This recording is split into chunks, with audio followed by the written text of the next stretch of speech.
Yo. What is poppin', fellas? Man, What oh is man, we are poppin' getting going? close. We are getting close to playoffs. It is heating up for both of our teams. Oh yeah. It's actually heating up for an old member, too, with Seattle. It might be an all-timer in that last week. But we have a really fun week to recap and then some predictions and obviously really fun episode for this Christmas Eve special, actually. Actually, this is going to drop on Christmas. So if you guys are listening to this or watching this, it will be on Christmas.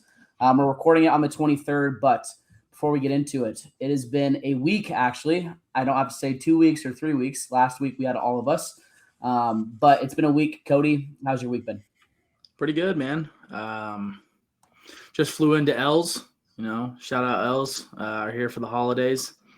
Gonna be here through Saturday night. Might go. Kellogg Loop, boy. Okay. Jesus. Hey, they don't know the streets of Kellogg Loop like we do. No, it's like that one video. Have you guys seen that one video that went viral? It was like, yeah, we're banging with the rich, man. Like that's our.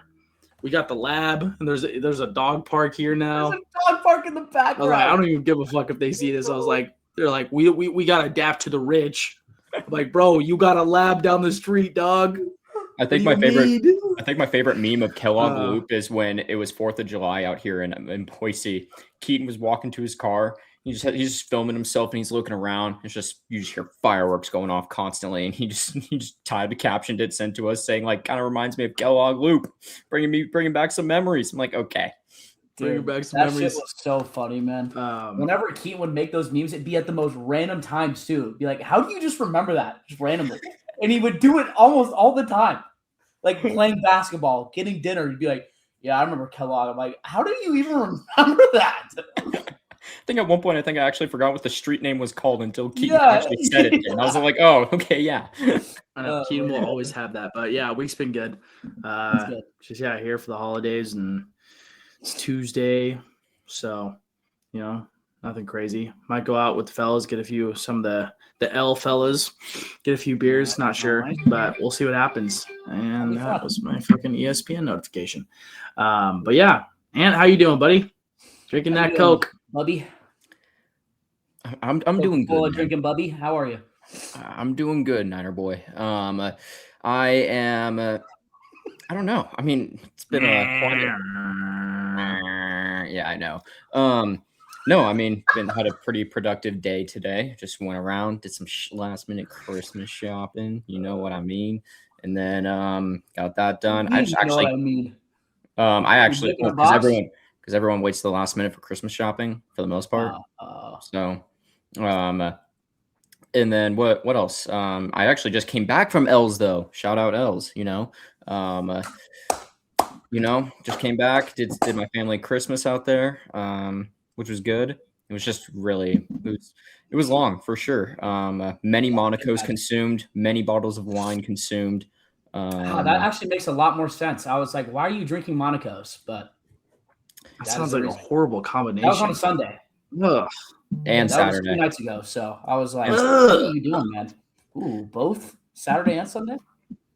Friday night was because my parents and I, we got on Friday night. Then late at night, me, Justine, Derek, and Jaden, we were all hanging out, and then we downed 2 bottles of wine together. And then Saturday was throughout the entire family, out of all the adults, most adults at least of us, and then some of us as well. It was 5 bottles of wine and some Monacos here and there. And then that sounds like an awful hangover. Oh, it wasn't bad at all. And then what was it? Sunday then was my mom's side. And just, I think I was down like 5 or 6 Monacos that night watching the Patriots game. Jesus Christ, dude. And then I woke 12 drinks. It was brutal. I will say that morning was brutal because we didn't go to bed because we had to go back to Nan's house that night. And because that's where we were staying. And I'm pretty drunk at this point. And then obviously I kind of need to act a little bit sober around him, right? Mm-hmm. So they're asking me to help them out, pick up stuff from all the Christmas Olympics stuff that we did from the day before. So I'm up at like midnight, 1 a.m., helping all the adults out, trying to get everything together and put stuff away. And meanwhile, I have to be up at 4:30 in the morning to leave. Jesus Christ, dude. Are you still tired? A little bit. Yeah, I can imagine. You're probably not caught up on sleep. No, I'm not at all. Mm-mm. Sleepy, tired bubby. Sleepy, tired bubby. But overall, it was a good time. It was fun. Okay, Cody, calm down. That's good. That's good. But yeah, no. And then now tomorrow, Christmas Eve, going to be a good time. Well, I mean, Sunday was good, but the outcome in fantasy was not for you. We'll talk about that later, but I had to get that out there before I said anything. Okay. Dick, how was your week? Cream soda, Fago, damn, I'm still dreaming. They hate me. Got another reason. Oh, foreshadowing yet? My week was good though, man. It's been pretty uneventful, to be honest with you. Haven't done much. Big Niners win yesterday, and really work this week has been nothing. I mean, everyone's out or I'm trying to do things and I can't get answers, so it's like, fuck it, I'm just not doing anything. Ant just left, so let's get straight into it. Why not? Green 18. Red 48. Settle down. Wide 80. Set hut. We suck. We suck. Get rid of Belichick. Get rid of Mac Jones. Get rid of our entire fucking receiving core. You guys are 2-8. That's what I thought. 2-7, 2-8. It doesn't matter. We still suck. So Seahawks played the Ravens. Final score was 28-25. Geno Smith, 5 touchdowns, no interceptions. Anyway, not really much to write home about that game. Just right. This is I don't think Jared Goff is a top 5 quarterback in the NFC. Wait, are you putting Justin Herbert over Jared Goff? Yes. It was like an interview for like a new podcast company. Called Brazzers. I mean, you could see I'm literally in the headquarters right now, dude. All right. Well, I don't really know what happened there with Ant and his camera, but we're all back. It's good to see you, Ant. I know that was a long break for you. Anyways, like I said, we have a jam-packed episode. We're probably going to do our last power rankings of the year or the regular season. If it's not the last, it'll probably be the second to last. It's going to be a lot of fun. But before we get into it, we had some news and quite a bit of it, honestly. And then we have a fun recap and then some predictions and some fantasy talk. So I'm really excited for the fantasy talk. Obviously, I kind of foreshadowed it. And the power rankings I'm excited for because I do think it's going to be switched up a little bit. But before we get into it, new segment. A lot of random stuff, honestly. Not consistent like last week. I feel like last week there was a lot of injuries. This week, really no injuries, just a lot of, kind of off-season news and good news for some teams. So let's get into it. Jacoby Myers, he was traded to the Jags, I believe, in the NFL trade line deadline week. And he has been fantastic. To be honest with you, I think he might be their wide receiver 1, but the Jags have signed him to a 3-year, $60 million guaranteed extension, or excuse me, $40 million of the – I'm going to restart that. They have signed him to a 3-year, $60 million guaranteed extension with $40 million of it guaranteed. I wrote that horribly. Again, I don't know if I read that, but 3 years, $60 million, $40 million of it is guaranteed. I'm sorry. I think I had like autism or something writing that. So anyways, good for Jacoby. I mean, Jacoby has been great even with the Raiders. He was kind of their borderline wide receiver 1 there, even with, Brock. And honestly, when Devontae was there, he was really good as well. And we've been saying this for a while, even when he was with the Patriots. And you said that he was pretty solid, and he's had when we got rid of him. He was great. Right. He's had a pretty good wide receiver 2 career is what I'm going to call it, just because he hasn't really been the guy in the spotlight. But look, man, I'm not going to lie to you. Brian Thomas Jr. has had an off year, and Jacoby Myers, since they've traded him, has been the wide receiver 1 there. I mean, he has revolutionized that offense. Him and Trevor Lawrence click. He has made MPJ better. He's made everyone around him better. This is well-deserved in my eyes. And look, $20 million now isn't even top 20 wide receiver money. I mean, it's probably not even top 30, to be honest with you. So good for Jacoby. I think that's a really good signing for them. And look out, the Jags are really hot. Now to get into some worse wide receiver news. We have 2 wide receivers right now that I guess you could say are in the NFC West for now that are just doing stupid shit. Puka Nacua has been fined $25,000 for his comments he made about the refs. If you guys have not seen what Puka's doing, just go on to any TikTok, social media, Instagram, and look up Puka because he is doing some really, really stupid stuff. They had a game in Vegas. He went out with streamer Aiden Ross and that one dweeb that I cannot stand. Neon? I don't know his name. Yeah, Neon. Oh, my God. Don't even get me started with that. However, since the then, bubble-blowing twins. This was 2 weeks ago. There has been nonstop stories about this fool. I mean, it goes on. So Rams wide receiver Puka Nacua says on Aiden Ross live stream that NFL referees are the worst and make calls to go on TV. They want to be on TV too. You don't think the ref is texting friends in his group chat like, you guys saw me on Sunday Night Football? That wasn't pass interference, but I called it. These guys are normal human beings too. So that was before this game. Then if you guys did not watch the Thursday night game, probably the best Thursday night game of our lifetime, or it's got to be top 3. But they played Seattle and lost in OT in one hell of a fucking game. However, there were some controversial calls, including that 2-point conversion that was called a fumble because it was a backwards pass, which it was a backwards pass. But Puka, being Puka, went out and tweeted 7 minutes after the game finished, by the way. He went straight to the locker room and tweeted, "Can you say I was wrong? Appreciate you, Stripes, for your contribution. LOL." Well, since then, he put up, I should say this too, in that game, he did go crazy. He put up 12 receptions, 225 yards, and 2 touchdowns. But since then, he has been fined, like I said, $25,000. I don't know what Puka's doing. He also said some stuff about, I'm not even going to try to say what it was. I think it was something about like Jews or maybe like neo-Nazi something. He had some really good comments about it. I'm not going to try to paraphrase it or talk about it because that's more political and not NFL related, but he's been on one. Puka, I know the offseason was tough with you and your whole girlfriend situation and your fiance actually supposedly cheating on you and, you know, you becoming this villain guy, but you can't be calling out refs and hanging out with Neon and Aiden Ross. I mean, she's hot. Biggest, she's so bad. Biggest loser mentality activity that you can do as a 20, how old is Puka? 26-year-old star in the NFL, by the way. He is a star. Immaturity at its finest. And again, we're seeing this with all wide receivers. And now I'm going to move on to the second wide receiver in the NFC West. I'm going to put that in quotation marks because he won't be for long. Brandon Ayuk, there's been a lot of conversations with him and what's going on. Kyle Shanahan has said that he hasn't seen him a lot since he tore his ACL. He also said that in the offseason, he saw him, I believe, in the offseason once and then hadn't seen him since they had gotten or voided his, not his extension money, but his guaranteed money. And since then, Brandon Ayuk has just gone crazy. I'm not going to lie. I don't know what's going on, but 49ers wide receiver Brandon Ayuk posted a video of himself driving over 90 miles per hour past Levi Stadium. He, in this video, goes 104 miles per hour at its peak. And to be honest with you, it looks like a back road that only players can get into. Doesn't look like a public one, and if it is public, I don't know what he's doing. Swerving in and out of the lane, listen to music.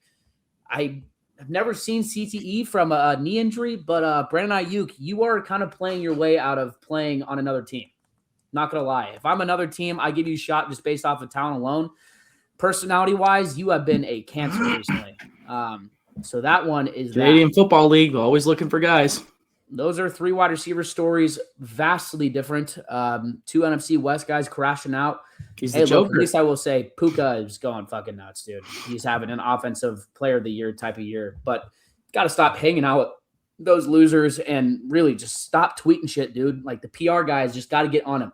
Matthew Stafford, get on him, man. Like you don't want to lose a player because of a suspension like this because he's just crashing out. And I get it. It's an emotional year and, you know, he's kind of on his Anakin run, but it is what it is. You got to stop that. Getting into some more news, and I'm going to just keep it rolling with wide receivers. DK Metcalf has been suspended for the rest of the regular season due to an altercation with the Lions and a Lions fan on Sunday. His regular season is over, like I said, and he had said, and I quote, the guy that he was talking to and threw a punch at and missed because the hair was in his face, he called him a racial slur and said something about his mother. The 2-game suspension will also void $45 million of DK's guaranteed money.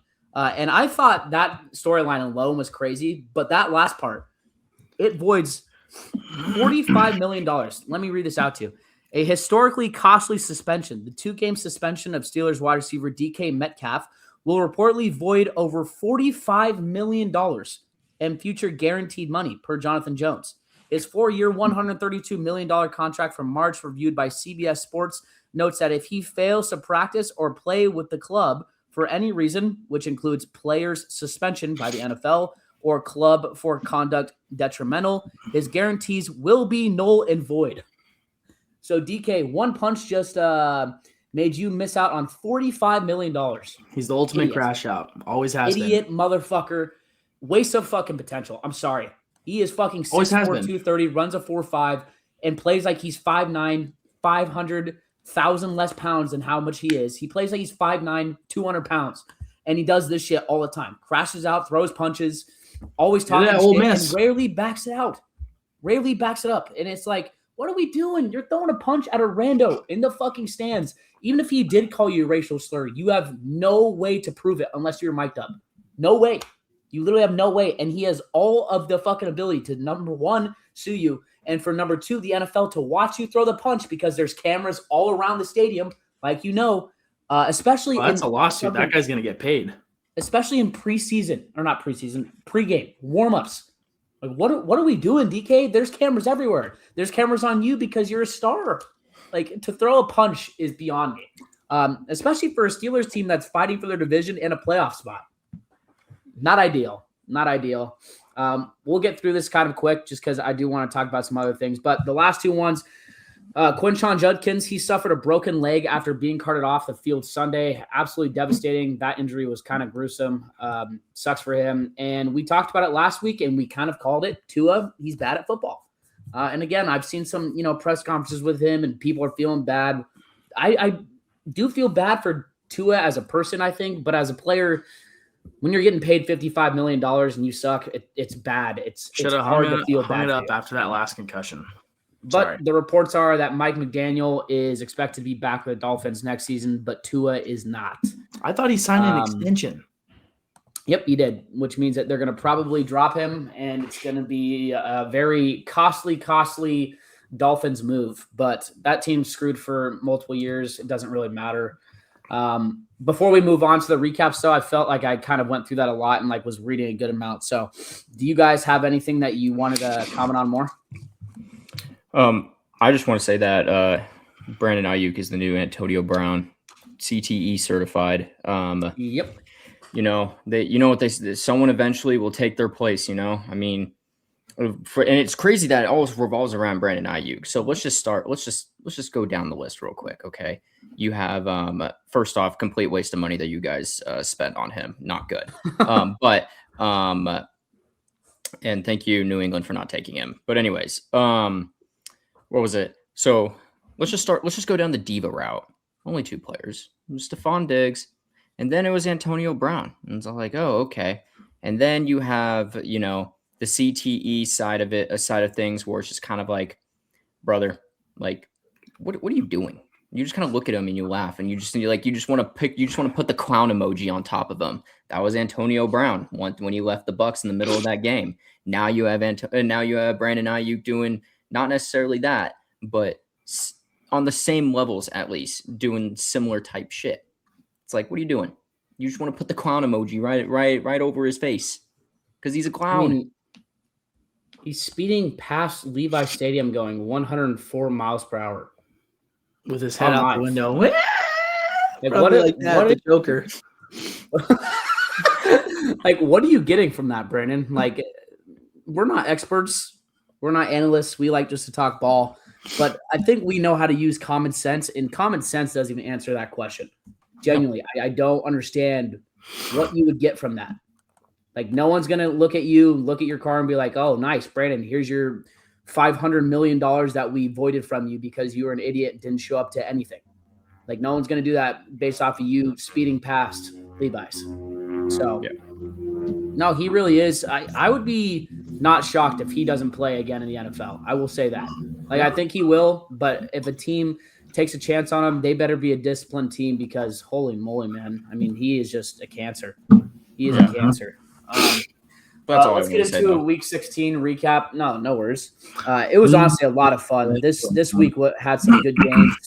It was very telling, and I think it was a good week in general. But We'll run through it. Then we'll typically, like how we do in the past, run through all of them, talk about the games that we want to, and then, skim through the other ones. But Thursday night, and probably the game of the season and probably the best Thursday night game I've ever watched. Rams at Seahawks, 37-38. Seahawks won on a 2-point conversion in OT. What a game, man. Saturday games, hate that they did this, but whatever. Eagles at Commanders, 29-18, and Packers at Bears in wow. I'm just going to say in wow, because that was one hell of a fun game. Packers at Bears, the Bears won 22-16. I don't know if I said the score of the Eagles Commanders game, but that was 29-18. That was a clutch throw by what's his face, dude. That was a tough. He put it on the fucking. He put it on. We'll talk about that though. I want to talk about that. Sunday, Bucks at Panthers. The Panthers won 23-20. Good for the Panthers. They're kind of on their way to becoming the playoff team from that division. Bills at Browns. The Bills won 23-20 in a close one. Bills are really confusing, man. They're confusing. Chargers at Cowboys. 34-17. Chargers beat the Cowboys. What a game for them as well. Jets at Saints. 29-6. Tyler Shuck might be the real deal. They seriously might not draft a quarterback. He is looking very good. Vikings at Giants. The Vikings won 16-13. Chiefs at Titans. Belt to ass. Never thought I'd say that. But it's the opposite of what you're thinking. The Titans won 26-9. Belt to ass. Holy moly, Chiefs. You're in some deep fucking waters, man. They're in trouble. Anyways, Bengals at Dolphins. The Bengals put up 45 points and beat the Dolphins 45-21. Falcons at Cardinals. Falcons won 26-19. Jags at Broncos in a statement win at the Broncos. 34-20. What a win for the Jags. Steelers at Lions. The Steelers beat the Lions in a controversial game, 29-24. Raiders at Texans, and probably the best Raiders game of the year, in my opinion, even though they lost 21-23. Ashton Genty looked great. Sunday night was the Pats at Ravens, and honestly, a great game as well. 28-24 Patriots, and a huge win for you guys. Monday night was the Niners at Colts, and we put belt to ass against the Colts, 48-27. There's a couple of games that I want to talk about. That first one, Thursday night game. I want to ask you guys that. Is that a top 5 game of our lifetime? Like, it's got to be top 5 regular season. That's tough because there's so many games that even the past few years before Cody came in here and when we were with Keaton, and that we've said the same thing about, plus all the games that we watched when we were kids. Like, I would just say no, just because there's so many different games that have just been unbelievable to watch during prime time. All-time classic. During prime time. But an all-time classic, yes. But, like, is it a top 5 one that we've ever seen? I genuinely cannot tell you, because there's so many games that I guarantee you we forgot about and that we don't even remember. So I'd say if you want to go through recent memory, sure. But through our lifetime, though, no. Because I guarantee you there are better. I think that's the best game of the year, and I don't think it's going to be topped. Maybe, just maybe, week 18 can top it, because there might be 3 games going on during that week that's going to be for the division. So that'll be a lot of fun. But goddamn, dude, what a game. The Rams are up, I believe, 16 going into the fourth quarter. That's like the first time the Seattle Seahawks have won going into the fourth quarter at some certain time. I think it was like 10 minutes left or something like that, down 16. And that is the second time the Rams have lost. And honestly, that might have been NFL history, and it might not have been both those teams. It was a historical win for Seattle. Sam Darnold, I will say, Rashid Shaheed, Boise State's finest. I can't even fucking believe that. I forgot that he went to Boise State, but Rashid Shaheed kind of saved them with that punt return. That definitely clicked something with their offense and Sam Darnold. But Sam Darnold, man, again, he didn't look clutch until that last minute, and then he clutched it up. Keaton was trying to tell me that he's clutch, even though he has a 3-8 touchdown to interception ratio against the Rams. That's not here or there. But he did win the game, and I will give that to him. And what a win, man. What a win. I mean, that was big. NFC West, it's crazy. It is ballistic. Speaking about another division that's a lot of fun, Packers at Bears. Dude, I'm telling you, the Bears, I think, are going to give our our defense a lot of problems this next week. That is going to be a fun game. I could see that being like a shootout completely, like 45-42 type of thing. But the Bears beat the Packers 22-16 in OT. They recovered an onside kick And I don't know if there's been an onside kick recovered this year. That might be the first one recovered this year, and that might be the first one recovered in the last 2 years since they changed the kickoff rule. But what an onside kick, what a recovery. And then, dude, I'm going to be honest with you, man. I don't know if Caleb's generational, but I can tell you this. Caleb is clutch. Caleb has came up clutch multiple times this year. That fool threw a 50-yard dot in the air, put his hands in his pocket, watched him catch the ball, and then went like this, like as if it was cold. By the way, don't know if this was planned, but this, at least from what I saw, is the ASL sign for Bear. Tough as fuck. Tough as fuck. Don't care if he paints his nails. That was hard as shit. What a throw by him. What a win by them. I'm a little worried. I'm not going to lie. I'm a little worried with the Bears. Bucks at Panthers. I wanted to highlight this one just because they beat them. I mean, the Panthers control their own destiny. The Panthers might make the playoffs, fellas. How the fuck do we feel about that? The Panthers are on track to winning their division. Like, that's exciting. Like the first time we've said that in our lifetime. It's exciting, dude, to kind of see a football team kind of come on the rise like that. That hasn't really been any good. I mean, they've had some good players over the years. You know, you had Luke Kuechly at linebacker. CMC played for them. Adam Thielen had a little stint with Carolina. Now he's with the Steelers. But they just have never been able to get it done, really. And I think they're finally coming together. And like you said, they control their own destiny. I feel like that would be a little bit of a dark horse. I wouldn't really want to be a team that has, I feel like, a lot more to lose. I mean, Carolina doesn't really have, like, if they make the playoffs, it's like this team is playing to, like, they don't have much to lose. Like, they're going to come out swinging. And because they really have never been in a good position. They've had a few moments, I think, in our lifetime of being pretty decent. But I wouldn't really want to be a team at the top of the division or, you know, a team that's got a good win to loss ratio. And like going up against Carolina, I'd be a little bit nervous because you're just going against a team that has nothing to lose. And it's like, we're here. So yeah, I think it's going to be exciting. Weird. I guess the Bucks still control their own playoff hopes. Despite losing to the Panthers last week. But it says 2 victories in the final 2 games will give them a 5th straight division title. The Bucks could even lose at Miami and still win the NFC South by beating Carolina in Week 18 if the Panthers lose to Seattle. I'm not going to lie to you. The Panthers have one of the best opportunities for the NFC West ever by beating Seattle. I mean, it would be legendary. It would be legendary. Panthers, I'm rooting for you this week. But yeah, dude, I mean, that's fun, man. That's fun. And I will say, Bryce Young, as polarizing as he is, since he's been benched, he has been a top 20 quarterback. There's an argument that could be made, maybe top 15. He is a starting quarterback. He's looked good. Played well. Moving on to a team that has not looked good, Chiefs at Titans. The Chiefs started the game with Gardner Minshew. Gardner Minshew got hurt, and the first quarterback with pure African descent came in and played for the Chiefs. I'm not going to try to say his name because I don't know how to. But he came in and they didn't play well. They lost 26-9. Titans at Chiefs. If I'm being honest, Cody, I don't know. So we're gonna look it up just because I mentioned. Was it like that one time where that one dude that played for us in the playoffs against the Eagles and he got cut from us like 3 times already? He literally came in and everyone was like, "What?" His name is Chris Oladokun.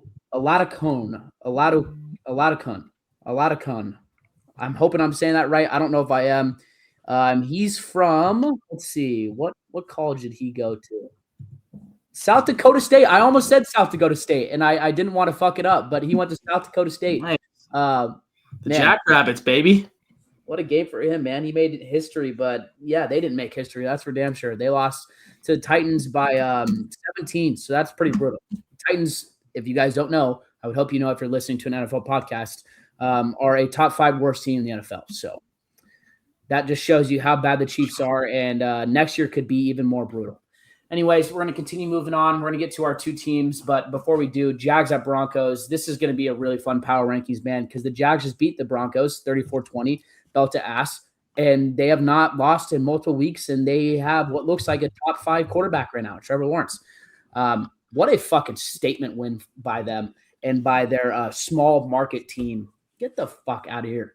Liam Cohen is beyond cringe. I'm sorry. He tries to take on like these persona that he's like the underdog and people are shit talking him.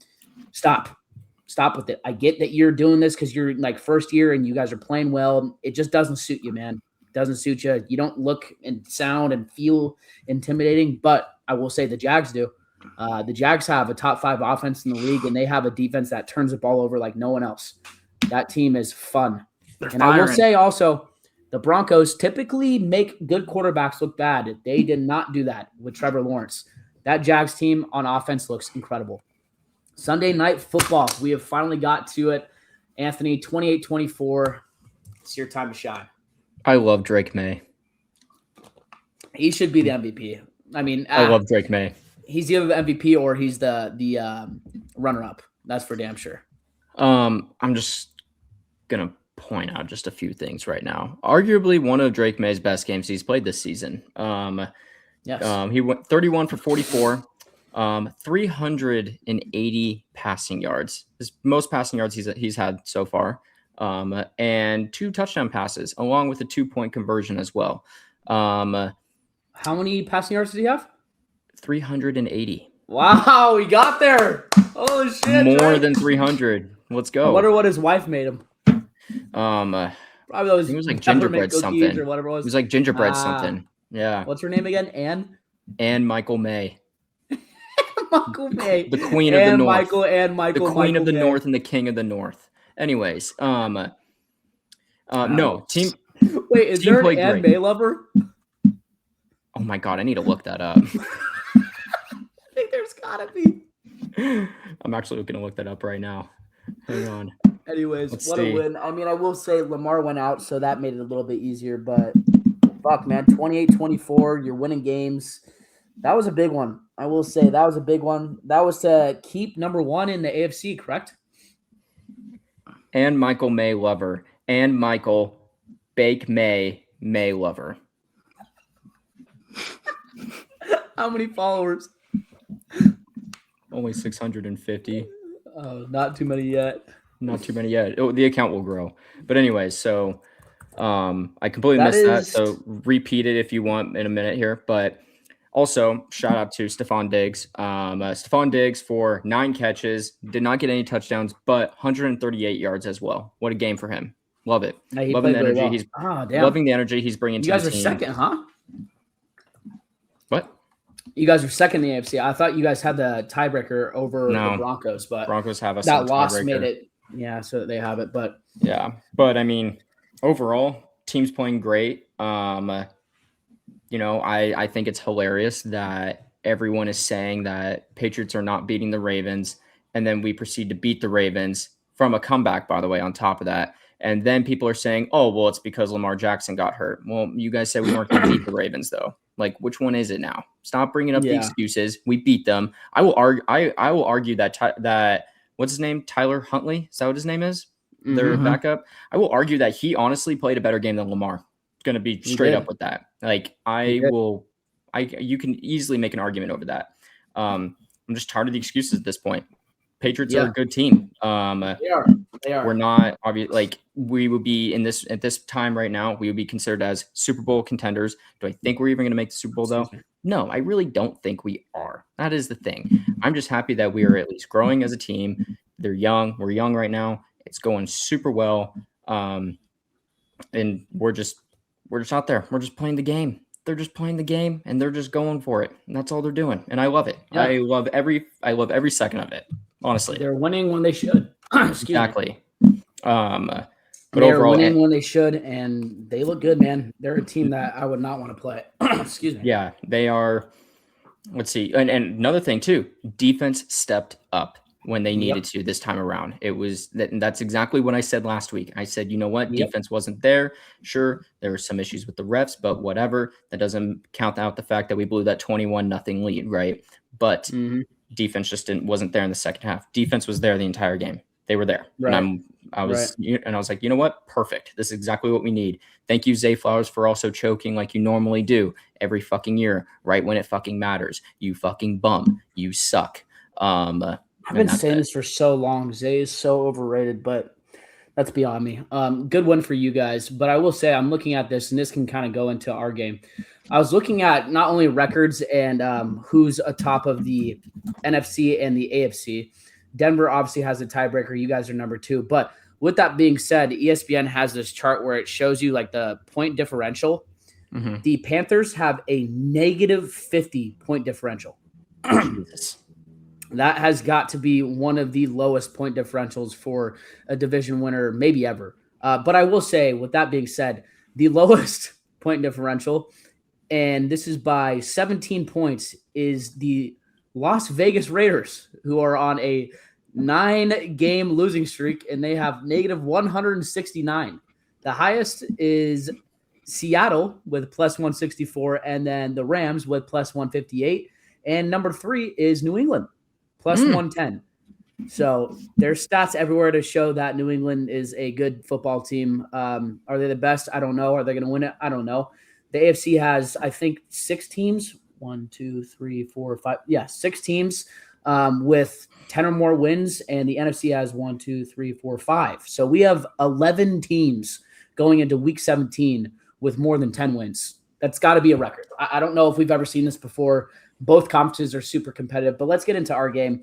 The 49ers win 48-27. I'm not going to lie to you. I was nervous. I was nervous. Going into that second quarter, I was nervous. I knew once Brock scored that second touchdown, that he was going to have one of those nights. Brock looked composed. He made every single right decision. Even the interception, Kendrick Bourne should have caught it. I'm sorry. It went through his hands. It was a little bit high. Should have caught it. He played damn near perfect, though, and realistically, that might be the best Brock Purdy game that we've seen in 2 years. I mean, maybe ever. I mean, he was damn near perfect. Brock looked great. George Kittle looked great until he got injured. But I got to say a couple things. One, Grandpa Rivers, he's literally a grandpa. He's 44 years old, threw for 130 yards and a touchdown with 3 incompletions in the first quarter. I am beyond scared of what Caleb fucking Williams and Ben Johnson are going to do to our defense. I mean, we made adjustments. They ended up scoring only 27 points. And a part of the 48 was a pick 6, which was awesome to see from D. Winters. But D. Winters didn't even have a good game. Like, if you were to look at PFF, I guarantee you he did not have a good game, especially in the run. He was getting pancaked left and right. Our defensive lineman had a polarizing game. You could say it was good. 2 sacks, but against the run, they were great. Against the pass, were they that good? There wasn't a lot of pressures. Our defensive backs, we were playing with a couple backups. Luter was decent, and our safeties, they came up in the run and played really well, but in the pass, they're a liability. So I will say, if our offense is clicking like this, there's not going to be a lot of teams that could beat us unless they put up 48 like we did. But we cannot just we cannot just rely, is the word I'm looking for, on our offense to score 48 points. And that is not the case. We cannot rely on the offense to score 48 points against the Bears because if that's the case, it will have to be a shootout because I think the Bears are going to score at least 30 against our defense. Phillip Rivers, what a fucking performance besides that pick 6. I mean, I was impressed, man. He looked great. That first half, he was audibling and getting literally every single wide receiver open that he wanted. He was getting everything he wanted. I mean, I know that he is historically great at audibling, but he looked like he was just running a clinic, dude. I mean, it was incredible. It was really frustrating, to be honest with you. The Colts do have, a pretty good offensive weapon-minded offense, but fuck, dude, it was frustrating. It was frustrating until that second half, and thank God for Brock Purdy because Mac Jones probably wins that game, but not 48-27. I promise you that. I mean, Brock was elusive. He was throwing layered throws. He looked fantastic. CMC, shout out CMC. He looked the most explosive he's looked in 2 years. He had 130-something yards. That was the most yards per carry that we've had, and it was against the best defense against the run. Really weird that that's what's occurring. I'm hoping that maybe CMC was saving himself. 48-27, hell of a win. Cody, you got anything? Yeah, I got to watch the game, which is really nice. Like I said, Phillip Rivers, for how old he was throwing dots. Our secondary is a liability. Yeah. I know with the injuries and the backups and all that stuff, but I mean, like, dude, I was watching. We slowed a little bit down at work, and I was just watching the first few drives, and I was like, dude, we cannot stop the pass. Like, literally, the guys were wide open. There's no pass rush. Nope. That is going to kill us. We have to get to the quarterback. There's no pass rush. Rivers is sitting in that pocket for just hours on end. Like, he's sitting back there. Like, I counted so many plays where he was just back there and nobody's getting to him. Not even close. Yeah. He's not even having to move. And I'm like, and then our DBs are giving up route, 10, 15 yard routes at a time. So, like I said, when we end up playing a younger quarterback, like, Caleb Williams or somebody that is actually in their prime, we have to throw. Salah's got to, put some blitz packages together. You got to get some guys that are going to want to get after the fucking quarterback because, like I said, if we don't score that many points on offense, we're fucking cooked. So, it really just comes down to that. But I got two things to say. One, Phillip Rivers has one of the worst throwing motions ever in the NFL. I can't stand the way he throws the ball. I'm sorry. And two, we made Alec Pierce look like he was an all-pro. That is not good. It's not good. Caleb Williams might actually run for 100 yards too because our defensive linemen and defensive ends can't contain. That's a thing. But like you said, a win is a win. I'm happy. Again, we control our own destiny. What else can we say? You got to move on. That's all you can do. Yep, move on. Start scheming something different. I'm hoping that's what Saul's doing. Fantasy Week 16 recap. We are here. Then we're going to get into our predictions and the funnel power rankings. Holy moly, Ant. The time has come. We foreshadowed this. Cody, it is your turn to talk about fantasy. However, if you guys don't know, both Cody and Ant were playing. So, Cody, go for it, buddy. Fuck you, bitch. I don't even pay attention to this shit. The fantasy. I'm just here to fucking do the punishment and collect a cash check if I get to it. And your ass is going to be probably running the beer mile. You were fucking wagon ass Diego. And God, it's so sweet because our team is so fucking ass. How did you let that happen? How do you and fucking Diego spend that much time drafting your teams, doing all this shit, and we have a fucking Ashton Genty and Brock Bowers and rookie fucking shit ass fucking team that scored how many? Look at this fucking Mark Andrews, 4.4 points. Michael Carter. Who the fuck? You scored 130 though, Cody. You doubled almost what you had last week. And that's the first time we've probably broken 100 since probably week 2. So it's just fucking buns that you guys actually let that happen. Chase Brown, 32.90 points. I don't think I've ever read one of our fantasy fucking recaps where somebody had 32 points. Shout out to you, Lou.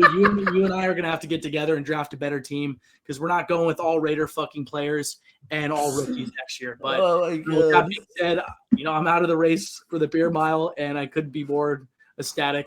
Warm up that ankle. Better get some heat on that bitch, and you better fucking get ready, bud, because it's going to be a long one. You are wagging, Diego. Shit, better dude. Bring your icy hot, bud. Yeah, better bring your Bengay, homie. You might be running that fucking beer mile, but on to Ant. Oh, fuck.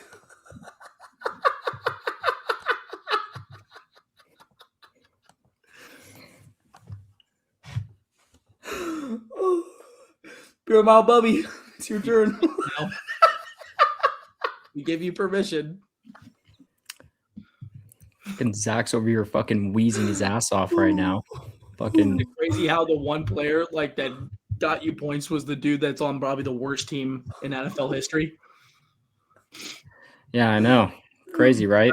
Detroit Amon-Ra St. Brown puts up 41 last week, and I lose by fucking 3 points. And then here, the fucking miracle runner out here, the fucking only second time this has happened, Ashton Genty puts up 31, and I still fucking lose. Yeah, no. There's not really much to talk about it. I have worse. No matter what, even what I did, even if I switched anything up within the team, I would have still lost. I lost by 12 points or something like that, or 14. I can't remember. 13. 13. Actually, no, I still would have lost no matter what. Yeah, no, I don't know. Team even fucking do shit really. For some reason, Amon-Ra was just not on his A game, which sucked for me because I was really relying on him to actually put up some points. Especially because who the fuck did the Lions play? They played the Steelers. Yeah, to the fucking Steelers, and I don't know. Only like 2 or 3 catches for Amon-Ra kind of pissed me off a little bit. I was like, okay, sure, whatever.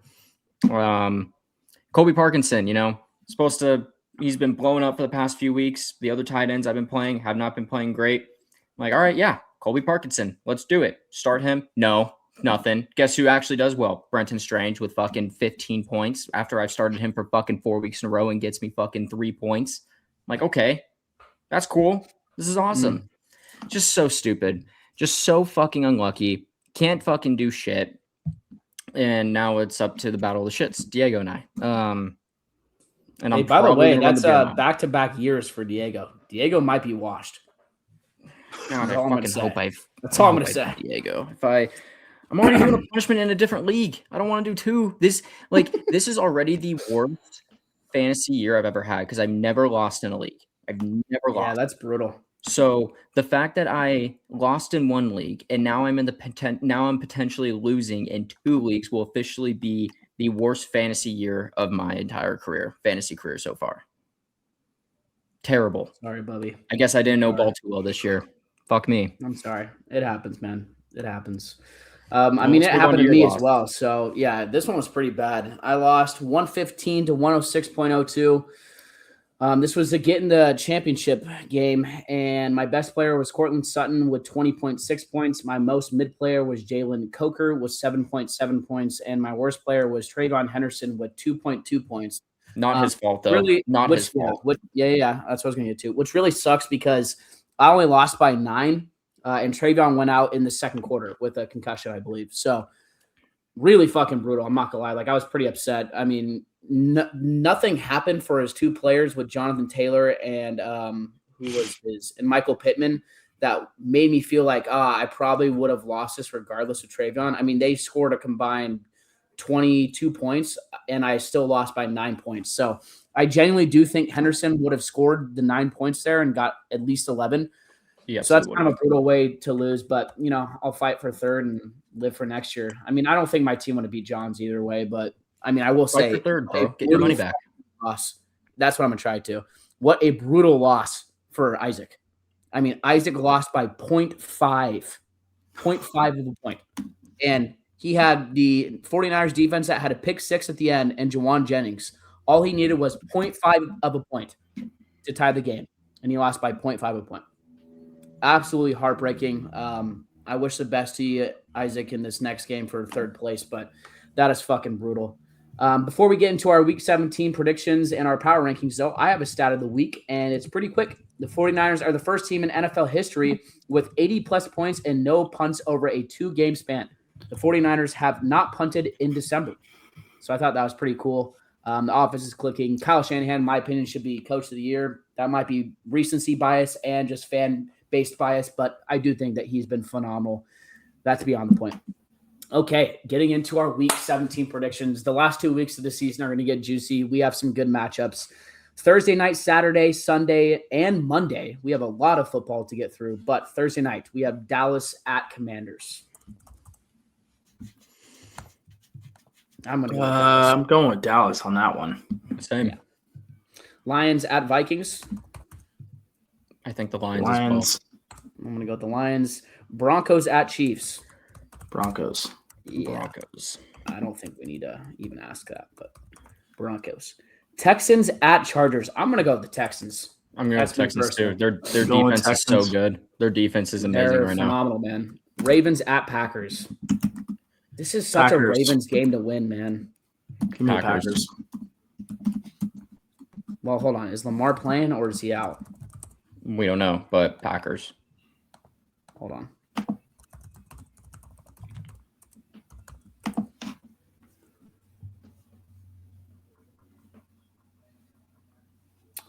Lamar Jackson, absent from Week 17 practice. I think if he was healthy, I would go with them, but I'm going to go with the Packers too. Cardinals at Bengals. I'm going to go with the Bengals, the home team, even though they don't look great either. Bengals. And you said Bengals too? Yeah. Steelers at Browns. Steelers. I got the Steelers too. Steelers. Saints at Titans. I got the Saints. Jags at Colts. I got the Jags. Jags. Bucks at Dolphins. Bucks. I think I'm going to go with the Bucks too because they got to be playing with some fire under their ass. Cody, you said the Dolphins though? No, I said the Bucks. Oh, okay, we all said the Bucks then. Oops. Patriots at Jets. Give me the Jets. Patriots. I'm just kidding. Give me the Patriots. Seattle at Panthers. Please, Panthers. God, I'm praying for you. Panthers. I'm not going to be rooting for you. Or I'm not going to be picking you. Are you being serious, Cody, or are you joking? No, give me the Panthers. Holy moly. Wow. That would be a miracle. Giants at Raiders. This is the meme matchup of the week. I'm not even joking. This is battle for first place. Not first place, for the first pick. This is the meme matchup of the week. Give me Giants. I'm going to take the Raiders. Dude, I think I am Giants. What a fucking shit. I want the Raiders to get that first pick. Dude, I know Tealu's going to be the biggest fucking Giants fan ever this week. He will be so pissed. God, I can't fucking type like this. Sorry, fellas. All right. Eagles at Bills. Give me the Bills. It's in Buffalo. Yeah, dude. Give me the Bills. This feels like a Bills fucking game to win. The Bills have been competitive and really good against good teams and bad against bad teams. It does not make sense. So I'm going to go with the Bills as well. I don't want them to win, but I think they are going to win, though. Yeah. Bears at Niners. I'm going to go with the Niners just because we're at home. But if I'm being honest, if I was not a fan, I would not be completely confident in this. I think this is a flip of a coin. I'm not confident in this game. Like, I think this is a solid 50-50. Yep. Oh no, that defense is good though. Bears. Out of respect, I'll go with the Niners for you guys. Thanks, buddy. And then Rams at Falcons. I'm going to go with the Rams pretty comfortably. Thanks, little guy. All right, fellas, we're here. I got rid of our last power rankings just because it's been, a couple of weeks. So we just have an open slate for it. So let me share my screen. Daddy. Can you see this? Yep, sure can. Did you hear that? Oh, unfortunately. Yeah, we heard it. Anyways, this is our last segment. This is the moment that I've been waiting for. It's going to be a lot of fun. Let's put up all the teams that we think could be either top 10 or honorable mentions. So I'll go the first, it seems like all of them. I think all of these teams legit could be top 10. Probably the Chargers, Seattle for sure. Houston. Mm-hmm. And I think that's it, really. Am I missing a team? If you're putting Houston, though, you got to put the Lions up there, though, too, realistically, because they're both runner-ups in a way. Fuck no. The Lions are not going to make the playoffs. They may. Still have a shot. I don't think they do. They do. I think they've been eliminated. No, they haven't. Really? Mm-hmm. They're close to being eliminated. I don't think the Lions are a top 10 team, though. I would take the Panthers over the Lions just because they're in their division. I meant for honorable mention. Yeah, fuck it. We'll do that. These are the teams. The rest of them are guaranteed not in the top 10. But, I guess the Steelers just because they're kind of winning their division. But whatever. These are our top, I'm going to guess it's like 13 or 14 teams. But I'm going to be honest with you. I don't think much has changed in the kind of top 3 teams. From last time? Yeah, maybe. So I think the top 3 teams are the same. However, I think the order could be different. I think I still think the Rams are the best team. Yes. Even with that loss, I think that they've learned from that, and that's not going to be consistent. But this is where things get weird, man. Like, I think the Jags are up there. I think these are like, here, we can do this. These, in my opinion, are like the worst of the teams that we have up there. Then I think I would go like Green Bay last just because Micah Parsons and losing him is going to be big. I think the Patriots can be up here. I think the Jags can be up here. I'm not confident on the Eagles. I'm not confident on the Broncos. The Bills are probably up here. And then I think the Chargers, these guys are all kind of in the same tier. So are we in agreement?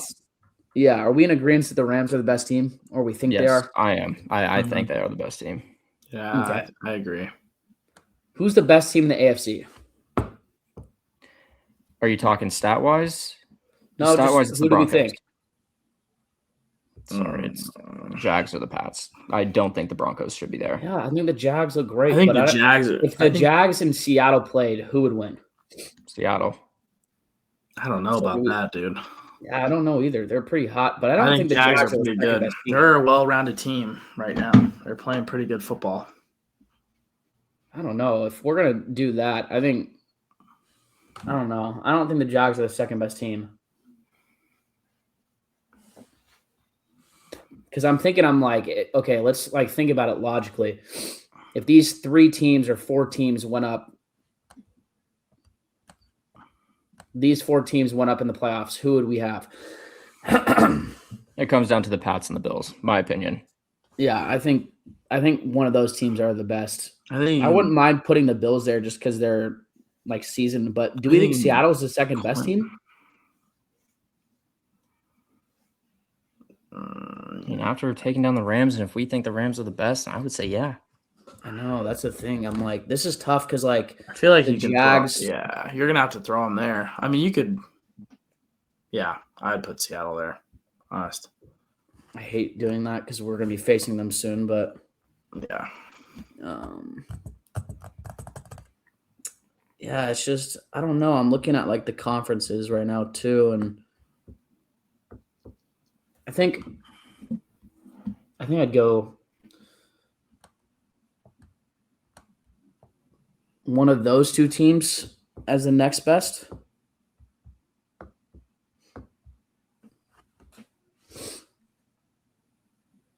But so when they played, it was a really close game, and like the Patriots, this would be like a similar situation to the Rams in Seattle. Like the Patriots had a huge lead, but they lost it in a really weird situation. So like I think if that's the case, then we leave it kind of the same, and our top 3 are the same that they've been since what was that, week 11 when we started doing this? Week 12, yeah. So I think that's fine.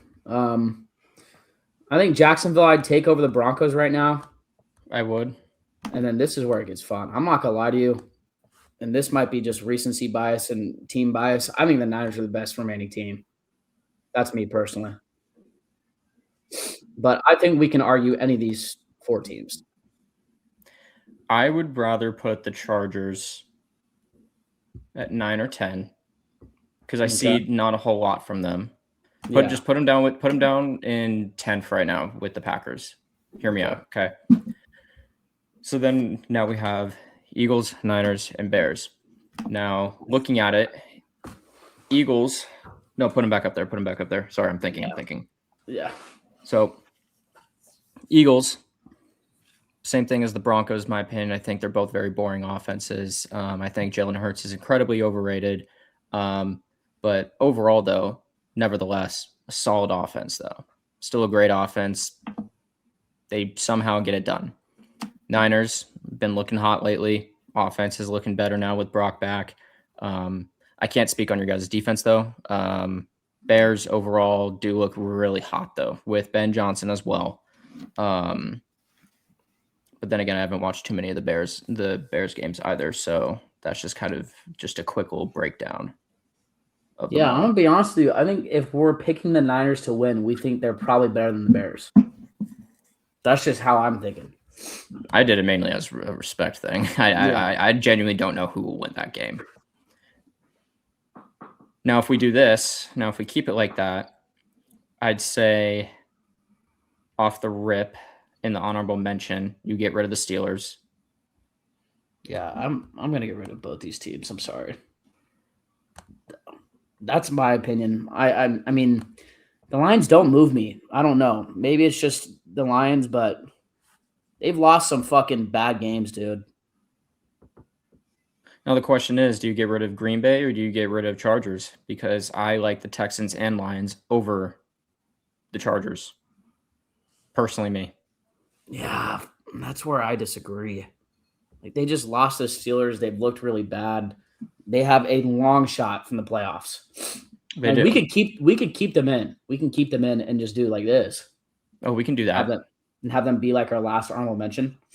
Yeah, I honestly think Houston's better than Green Bay. I think they are too. I would agree with that. Okay. I think Houston's defense is right now up there as one of the best defenses in the league at the moment. If the Chargers and Green Bay played, who would you take? If both of them played like right now, That's such a flip of a coin. It is. I'd probably take Green Bay. Yeah, I think I would too. Now that I'm thinking about it more. All right, I think that's good. Top 3 has kind of been similar all year. I'm not gonna lie to you. 3 through 8 is really difficult. Like we can look at that again and try to reorder it, but I don't know, man. I have a feeling that those top 2 AFC teams are going to make it, or the Jags are going to make some miraculous run. That's my opinion. Crazy that the top 3 NFC teams, at least for now, are in the NFC West. Would you guys change anything? I don't think I would. From what we've seen so far and everything that's happened out there on the field, I don't think I'd change anything. I think this is fair, man. I think this is fair. I think it's good. I mean, you could obviously nitpick it and just look at it for hours, but as of right now, I think that's kind of a pretty solid list. Yeah. All right, so for the viewers that are listening and not watching, we got the Rams at number 1. We have Seattle at number 2, the Patriots at number 3, the Bills at number 4, the Jags at number 5, the Broncos at number 6, the San Francisco 49ers at 7, the Bears at 8, the Eagles at 9, the Texans at 10, and then we have 3 honorable mention slots. We have Green Bay at number 1, the Chargers at number 2, and the Lions at number 3. Man, oh man, we've had pretty much the top 4 be the same for a couple of weeks now, but I think it's for, a rightfully so reason. Those have been the best teams. NFC West, best division, maybe second best ever behind the NFC North last year, statistically at least. But that's the episode. This is dropping on Christmas Day, like we said. So Merry Christmas. We hope that you enjoy your time with family and friends if you're seeing them. What a week we have. Next week is week 18, the final week. I'm excited. Fellas, it's been a ride. Enjoy your time. Merry Christmas. Please like, subscribe, comment, and we'll see you guys next week. Peace.